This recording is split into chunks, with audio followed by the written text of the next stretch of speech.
जय जगन्नाथ। अभी 2-3 दिन पहले हमने एक वीडियो अपलोड किया था और जगन्नाथ धाम और इस्कॉन के बीच जो भी लड़ाई चल रही है रथ यात्रा को लेकर। तो उसमें बहुत सारे जो मतलब व्यूअर्स थे, उनका जो कमेंट था वो तो पॉजिटिव था ही।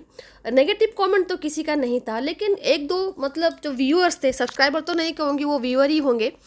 तो उनमें से एक ने कहा कि आपके पास प्रूफ क्या है कि जगन्नाथ धाम की तरफ से या फिर मुक्ति मंडप सभा की तरफ से या फिर गजपति जी जो भी हैं उनकी सभा की तरफ से इसको उनको कहा गया था कि आप 9 दिन के अंदर करें। क्योंकि हमने उसमें एक वाक्य कहा था कि जगन्नाथ मंदिर के तरफ से इस्कॉन को कहा गया था कि अगर आपको वीकेंड में ही करना है, क्योंकि तिथि के बाहर तो आप नहीं कर सकते, तो आप रथ यात्रा से लेकर बाहुड़ा यात्रा के बीच में ये जो रथ जाने की और आने की जो समय होती है वहाँ पर किसी भी दिन आप कर सकते हैं। और 9 दिन के अंदर क्योंकि वो पीरियड 9 दिन का होता है, रथ यात्रा से लेकर बाहुड़ा का जो दिन होता है वो 9 दिन का होता है। 9 दिन में आप एक संडे तो आपको मिल ही जाएगा, वहाँ पर आप कर सकते हैं। अगर वीकडेज में आपको परमिशन नहीं मिलता रोड पर रथ लगाने के लिए, रथ चलाने के लिए, तो आप तभी कर सकते हैं। और इसका प्रमाण उन्होंने मांगा था और कहा था कि आप मिसलीडिंग मत करें।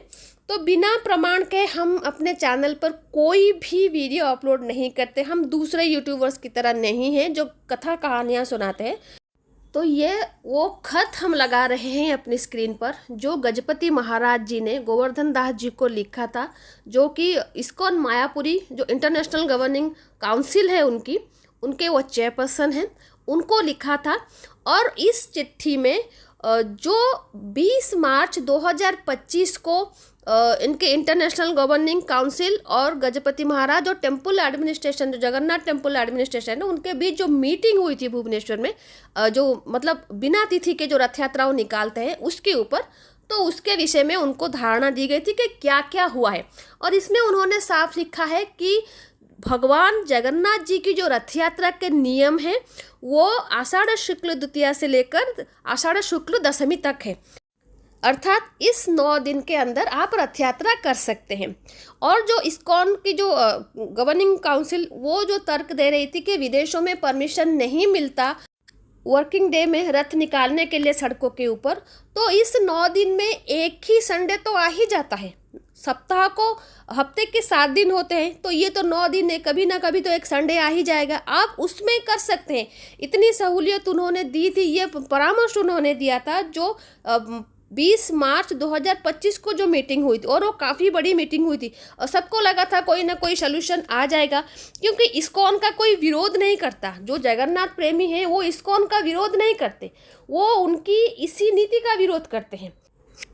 उसके बाद में जब बहुत सारे जगह पर फिर से अतिथि रथ यात्रा हुई, तो गजपति महाराज और पूरी प्रशासन की तरफ से, जो मंदिर प्रशासन है, प्रधानमंत्री जी और राष्ट्रपति जी से हस्तक्षेप की मांग की गई।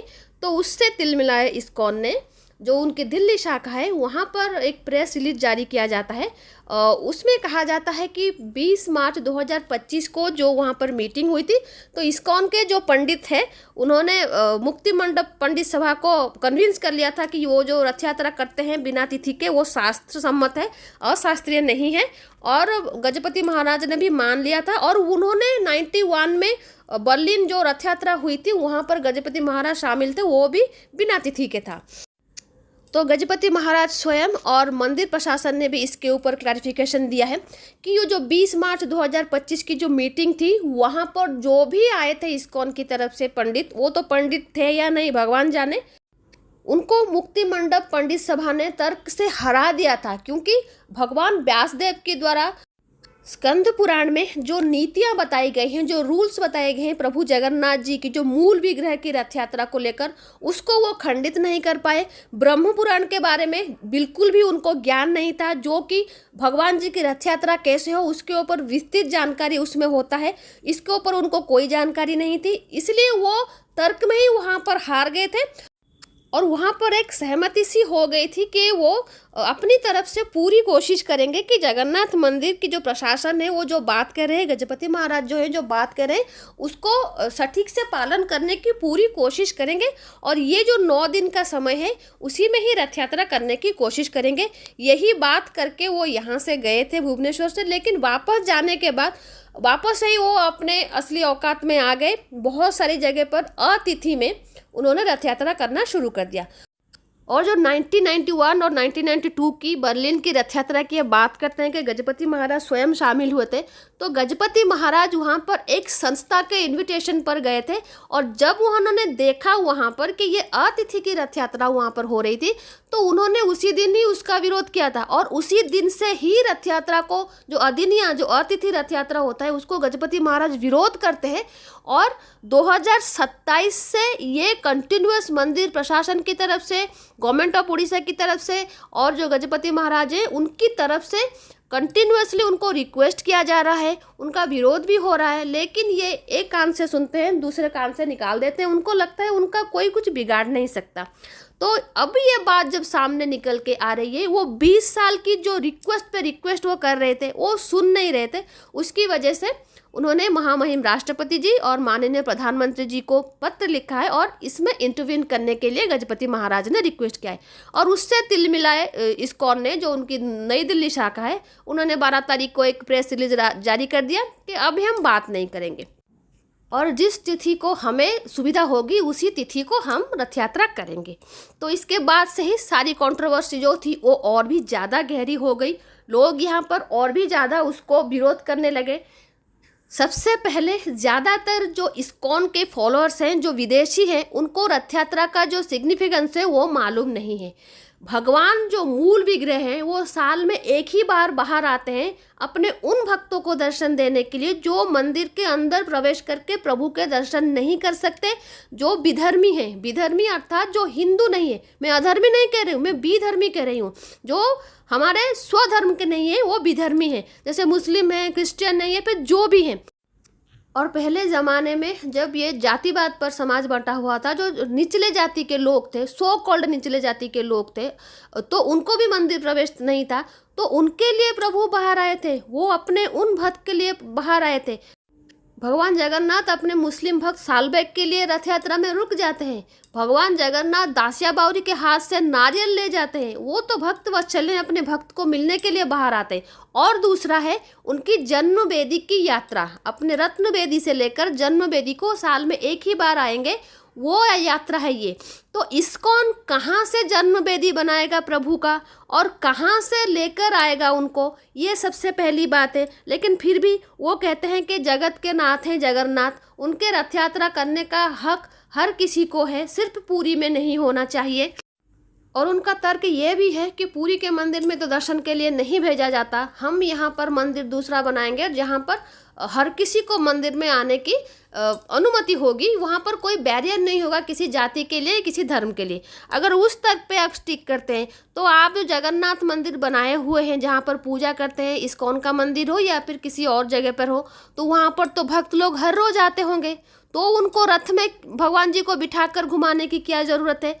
पुरी में रथ यात्रा होती है, एक तो जन्म वेदी की यात्रा होती है और दूसरे उन लोगों के लिए होती है जो मंदिर में जाके नहीं देख सकते। तो ये दोनों चीज़ तो इस्कॉन के पास नहीं है। उनके मंदिर में हर कोई जाता है और जन्म वेदी उनके पास है नहीं। तो इतने अड़ियल रवैया अपना के रथ यात्रा करने का क्या कारण है, ये किसी को समझ में नहीं आता। और दूसरी बात है, शंकराचार्य जी जगन्नाथ धाम के सबसे महत्वपूर्ण व्यक्ति हैं और वो शंकराचार्य जी को नहीं मानते।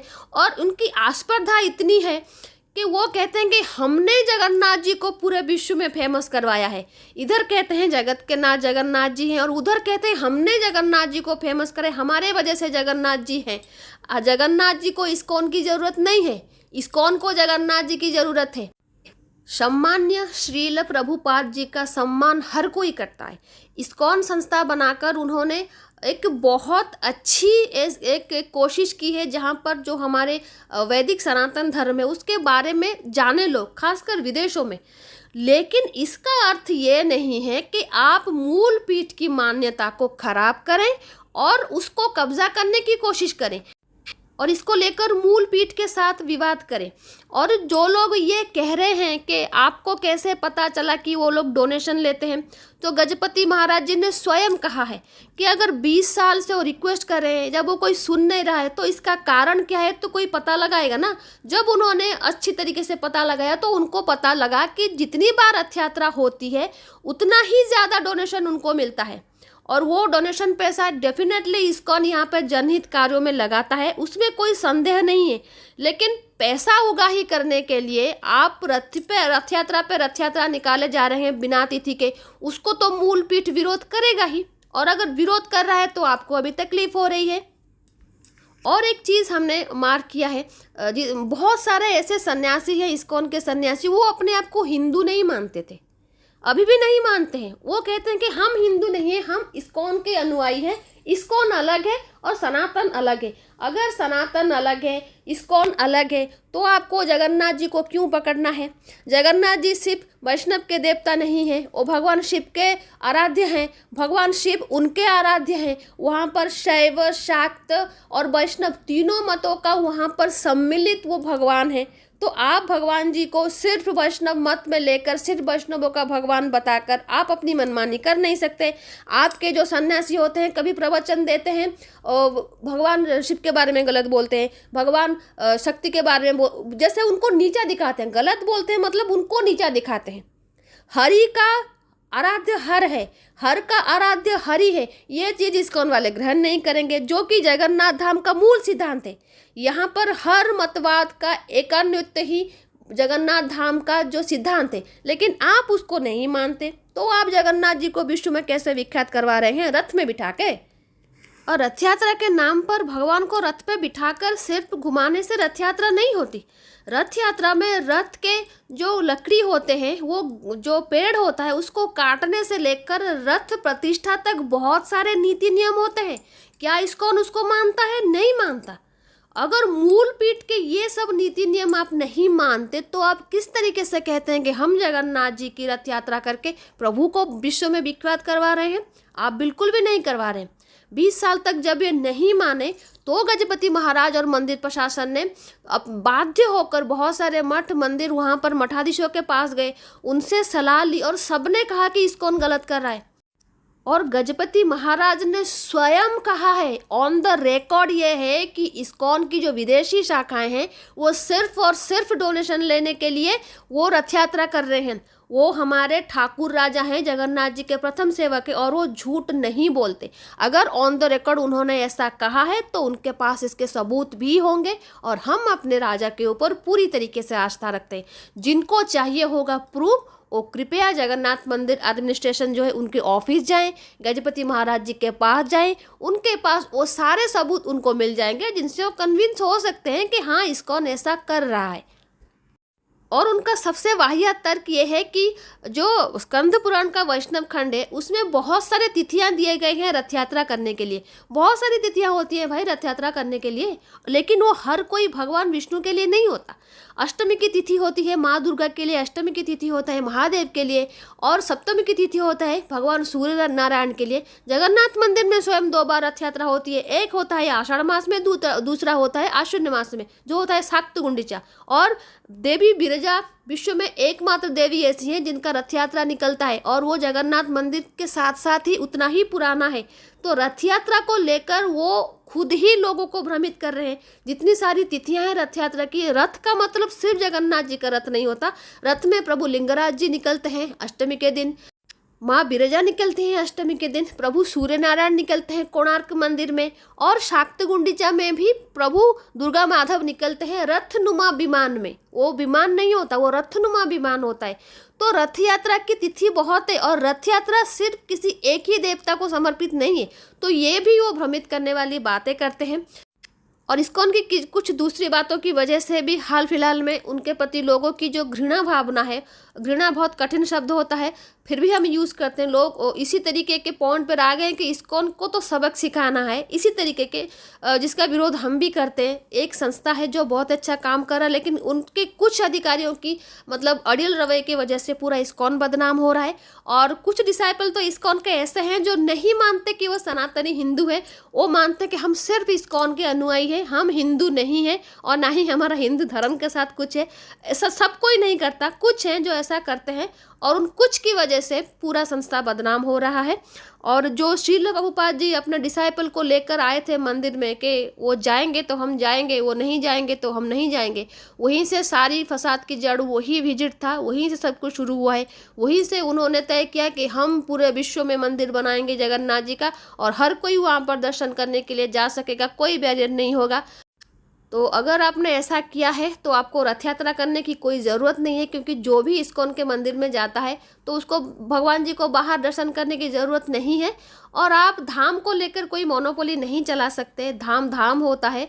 आप श्री कृष्ण जी के मतवाद को प्रचार करना चाहते हैं, करें। श्री कृष्ण जी भगवान नारायण जी के अवतार हैं, जगन्नाथ जी अवतारी हैं, और आप उनको उच्च प्रतिमा बताकर रथ में बिठाकर घुमा रहे हैं और कह रहे हैं कि जगन्नाथ जी की संस्कृति का प्रचार कर रहे हैं। इससे लोगों को प्रॉब्लम है। क्या आप सबरराज विश्वावसु के बारे में बताते हैं? क्या आप ललिता के बारे में बताते हैं? क्या आप विद्यापति के बारे में बताते हैं? क्या आप इंद्रद्युम्न राजा के बारे में बताते हैं? नहीं बताते। आप अपनी मर्जी से कुछ भी बताते हैं, लेकिन जो सत्य है उसके बारे में नहीं बताते। तो लोगों को प्रॉब्लम उस चीज़ से है। इस्कॉन जितनी जल्दी इस चीज़ से बाहर आएगा, ये उसके लिए उतना ही अच्छा होगा।